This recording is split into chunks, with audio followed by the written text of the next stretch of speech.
Il va nous falloir de la farine, de la semoule extra fine, un œuf, il nous faudra donc aussi du sel, de la levure sèche boulangère et de l'eau tiède. Vous avez le détail des ingrédients juste en dessous de la vidéo dans la barre. Première étape de la recette, ce qui est important, c'est de récupérer donc ici l'eau, alors l'eau tiède, et je vais y mettre une petite, à peine les amis, hein. Voilà, une demi-cuillère à café de levure sèche boulangère. J'en mets pas beaucoup, il n'y a pas besoin d'en avoir beaucoup pour cette recette. Donc le mélange eau et levure, si vous pouvez le faire 1 heure avant ou 2 heures avant, je veux dire, ou 10 minutes avant, c'est toujours bien les amis, hein. Là je le fais parce que je suis en train de filmer, mais sinon l'eau tiède et la levure, vous pouvez le mélanger bien avant. Alors je mets ça de côté pour l'instant. Ici on a quoi ici? Alors ici on a donc un œuf, j'ai le sel qui est là, la semoule extra fine et la farine. Donc là je vais mélanger déjà le sel avec la farine et la semoule. Ça c'est pour éviter de donner trop de force au sel, pour éviter qu'il nous détruise la levure. Donc là on le répartit bien dans la farine. On récupère le jaune, pareil, on l'écrase. On le mélange avec les éléments secs. Ici je récupère ma levure sèche boulangère et mon eau. Donc l'eau tiède les amis, c'est très important, hein. Alors là le but du jeu c'est de former une boule de pâte. Alors je commence avec la maryse et puis après je finirai donc avec les mains. On va utiliser les mains. Donc les amis, hein, toujours à proximité le vinaigre blanc, hein, pour vous débactériser les mains. Même si vous les avez lavées, c'est toujours bien de passer un petit coup de vinaigre. Le but du jeu c'est de former une boule de pâte. Allez, je pétris ma pâte pendant environ 4 à 5 minutes. Hein.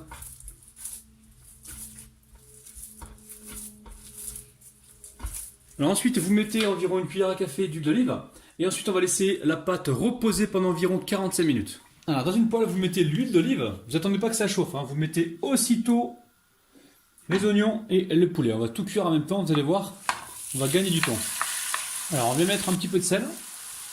Ensuite, on y met du poivre. On met également une bonne cuillère à soupe de paprika. Et là, on va venir mélanger. On monte un peu la température.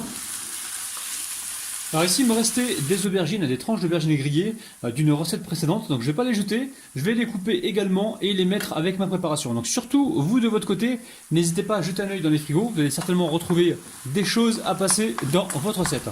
Allez, on y ajoute donc les aubergines. Donc là, j'ai environ 7 tranches ou 8 tranches d'aubergines, hein, d'accord? Encore une fois, hein, passez ce que vous avez déjà dans les frigos, hein. Allez, on va cuire ça tranquillement, encore quelques minutes. Allez, on va y mettre maintenant la ciboulette. Alors ciboulette, coriandre, persil ou basilic, hein, c'est vous qui voyez les amis, hein.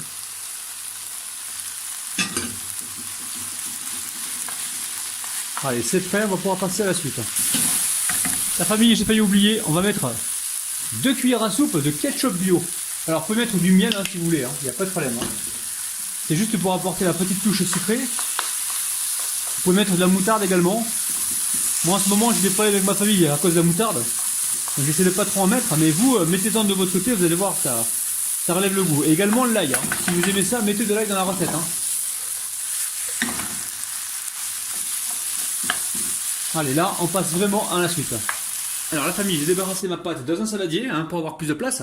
Par contre, un conseil les amis, travaillez votre pâte au robot. Donc entre temps, moi je l'ai mis au robot, parce qu'en fait c'est une pâte qui a besoin d'être beaucoup travaillée. Alors si vous le faites à la main, je vous avais dit je crois 5 minutes ou 6 minutes, mais c'est beaucoup plus que ça, hein. Donc faites-le au robot si vous en avez un. Donc ici j'ai dégazé la pâte, je viens huiler donc mes mains rapidement et je vais venir sortir des boules. Non, je sais pas ce que j'ai là, j'ai un grumeau de farine. Allez, c'est pas bien grave. Alors ici, vous récupérez votre pâte. Vous la mettez comme ça sur votre main et là, vous venez la pincer comme ceci. Alors une fois que c'est fait, on dépose la soudure donc, contre le plan de travail et on va venir bouler rapidement. Une fois que c'est fait, on pose nos boules sous un papier film et on va compter donc, on va compter. Vous voyez, c'est ça, on va compter environ 15 minutes de repos encore. Donc 2 repos pour cette pâte. Alors une fois que la pâte a bien reposé, ici je viens me huiler légèrement les mains, je récupère la pâte et le but du jeu maintenant c'est de se retrouver avec un grand rectangle. Donc de temps en temps, on vient comme ça retourner la pâte. Donc je vais encore me répéter les amis, utilisez un robot pour faire cette pâte, ou alors soyez patient si vous le faites à la main. Vous étalez comme ceci, de temps en temps on vient ici, hop là, retourner la pâte, et on étire comme ceci. Alors au niveau des ingrédients les amis, je vais vous dire ce que j'ai mis exactement dedans. Alors j'ai mis 400 g de farine, j'ai mis 100 g de semoule extra fine, un œuf, une pincée de levure sèche boulangère, donc vraiment très très peu. Une pincée c'est quoi? C'est une demi-cuillère à café, mais pas trop remplie. Et ensuite j'ai mis une cuillère à café de sel et j'ai mis 260 g d'eau tiède les amis. Voilà, je pense que comme ça vous allez mieux voir. Donc là on veut quelque chose qui soit fin, on n'est pas obligé de faire super fin. Mais plus ce sera fin, plus ce sera croustillant. Et moins ça sera neige quoi, moins ce sera pâteux. Alors, on continue d'étaler comme ceci. Alors très important, hein, la pâte, il faut vraiment bien la travailler la famille. Donc une fois que c'est fait, je la pousse encore un petit peu vers là. Je récupère ici ces deux parties là. Et j'étire la pâte comme ceci, je la pose au milieu. On essaye si on peut d'éviter les pliures. Là pareil, je récupère cette base là et j'étire comme ceci. Donc là, une fois que c'est fait, je viens plier une fois comme ça et une fois comme ça. Je vais répéter la même opération avec tous les msemen, tous les pâtons msemen que j'ai ici. Alors là, celle-là, l'ajine intérique. Étale ta pâte, mon ami. Il y a juste à faire ça en fait, c'est pas très compliqué, on peut le faire d'une seule main. On étire comme ceci donc la pâte en rectangle. Alors la famille, écoutez-moi bien, quand votre farce est prête, vous venez ici rajouter les olives noires ou alors olives vertes, vous prenez ce que vous avez. Donc là j'ai environ, on va dire, 2 poignées d'olives noires et je viens les mélanger comme ceci. Alors vous pouvez prendre des olives vertes. Alors moi je ne les ai pas mis à cuire directement avec les ingrédients parce que sinon il y a trop de sel qui va être dégagé. Donc pour éviter que le plat soit trop salé, et en plus c'est le ramadan donc je ne peux pas goûter, donc je préfère mettre les olives comme ça au dernier moment. Donc ensuite, une fois que c'est fait ici, là j'ai 7 pâtons. Je vais répartir 7 petits tas pour être sûr d'en avoir juste assez pour tout le monde. Alors faites-le les amis, c'est important, comme ça vous ne serez pas en rupture. Alors je vous en montre une ici, vous récupérez donc une semna, vous trempez vos mains dans l'huile. Et là, on va l'étaler. Alors attention, ne l'étalez pas trop fin les amis, hein, parce qu'on a déjà des couches de feuilletage. On veut de la tenue. Hein. Là, on réétale comme ceci, donc c'est assez rapide. Alors, une fois que c'est fait la famille, donc ce côté-là, c'est le plus joli, ce côté-là. Donc on va le garder en dessous en fait, parce qu'à la fermeture, on va se retrouver donc avec ce côté-là, le côté le plus joli. Donc très important. Le côté le moins joli, c'est là où on met la farce. Donc c'est ce côté-là. Donc ici, je tire un petit peu pour faire la pointe de la babouche. Alors très simple. Je récupère donc un tas de farce. Mais juste avant les amis, oulala, juste avant je vais mettre de l'harissa parce que moi j'adore ça. De l'harissa parce que moi j'adore ça. Ça rime les amis, hein. Oulala. Alors vous mettez ce que vous voulez, hein. Ketchup, moutarde, c'est vous qui voyez. Hein. Alors, une fois que c'est fait, ici je récupère mon tas de farce. J'essaie de ne pas aller trop devant parce que c'est là que je vais refermer donc la babouche. Et c'est là que je devrais avoir la jolie pointe, normalement. Alors, une fois que c'est fait, vous avez le choix de mettre du fromage ou pas, les amis, hein, c'est vous qui voyez. Alors, moi j'ai de l'emmental mélangé à de la mozzarella. Je vais en mettre un petit peu. Et une fois que c'est fait, ici je récupère des pics en bois, les amis, très important les pics en bois pour cette recette. Donc, pics en bois, je vais venir tirer ici, là, pour avoir la pointe légèrement. Alors, on va faire juste ça.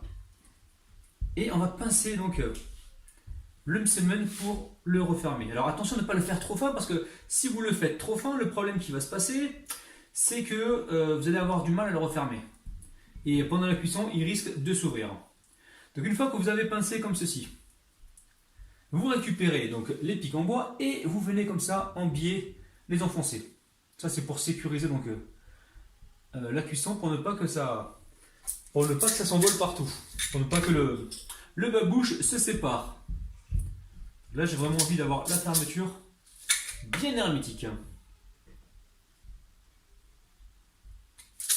Alors n'hésitez pas sur les pics en bois, ça coûte pas cher et en plus les amis vous pouvez toujours les récupérer après pour les réutiliser, il n'y a aucun problème. Hein. Moi je vous le cache pas, je le fais de temps en temps. Avec Rabinou, on évite le gaspillage. Alors, on va ramener donc les extrémités vers l'intérieur pour fermer légèrement ici. On laisse une petite ouverture. Là, ça a fait une vraie blra là. Vous imaginez, vous invitez du monde à la maison et vous leur dites tiens, ce soir tu vas manger des babouches. La chienne attaque le blra, ils vont vous dire oh là là, j'ai pas pour manger des babouches moi. Et voilà, donc là je mets ça sur une plaque recouverte d'un papier cuisson et je vais continuer donc ainsi de suite avec le restant des pâtes. Alors dès que vous avez plaqué vos babouches, ici j'ai un jaune d'œuf et une cuillère à soupe de lait. هنا عندي صفر نتاع البيض وعندي مغرفه نتاع الحليب. C'est pour la dorure, d'accord?